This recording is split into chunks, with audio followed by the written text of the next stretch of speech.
Hey, welcome to Choo. Today we are making an Australian version of a shepherd's pie, or a cottage pie with an Aussie twist. The twist is we are using minced kangaroo meat instead of beef or lamb. So originating in sheep country of Scotland or northern England, a traditional shepherd's pie is made with leftover roast lamb or mutton, and a cottage pie is made with beef with a pastry crust. However, when it made its way over to Ireland, the pastry was replaced with the abundant humble potato, turning it into the shepherd's pie that we know today. In Australia, when we use the term pie or meat pie, we typically think of the classic maggot bag. That is, mincemeat and gravy completely encased in pastry rather than baked in a dish with just the pastry crust on top. Historically, in Australia, the maggot bag is what kept tradies and truckies alive during their laborious working hours and was considered pretty shitty food, fast food even. However, in modern times, a ton of bakeries have perfected the art and you can get some truly delicious and even gourmet savory pastries and pies. Little secret or not so secret of mine is that a classic Aussie meat pie, like a pepper steak, a chunky beef, or a lamb and rosemary pie from a decent bakery might just be my favourite food of all time. So let's make a shepherd's pie, Australian style.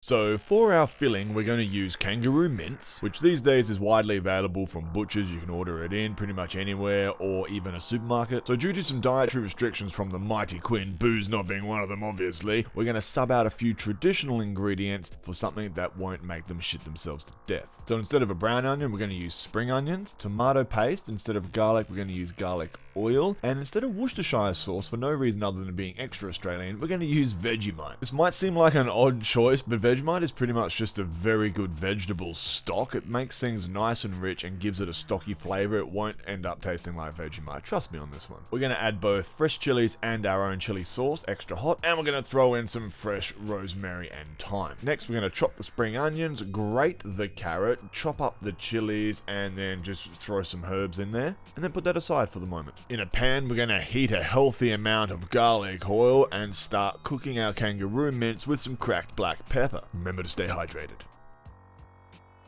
Once the meat is nice and brown, we're going to strain off those juices. You can keep this for a stock for later by adding other things to it, or you can just chuck it out. We put the meat aside for now, and in some hot oil we fried our veggies until nice and soft, then added the meat back to that. Yeehaw! Stir in a couple of globs of tomato paste and a big old blob of Vegemite. Struth, how bloody Australian is this? Stir it all through and cook until it's mixed in nicely, and then put aside.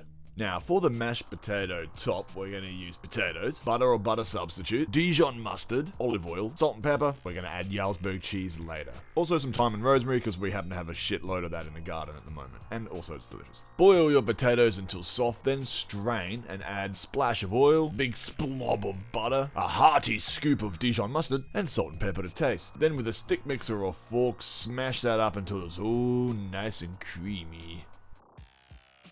Put the meat filling in the bottom of a baking dish, then cover the top with the mashed potatoes. Then you can sprinkle on your herbs and spices if you wish.